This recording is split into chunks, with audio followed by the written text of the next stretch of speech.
heshima sina mama, penzi lako ndio chanzo.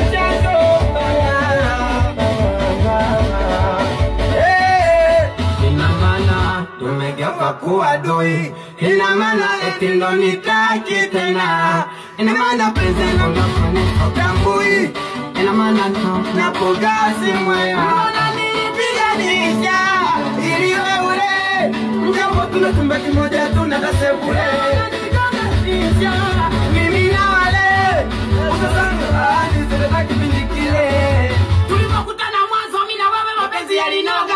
nikabi baikoko kitandani unanivalia shaka na sadi kuwa nini tayari umevailia washaka na ukijua Mungu umenipatia kidonda mimi naona na mapenzi wezako wewe maumivu unayatambua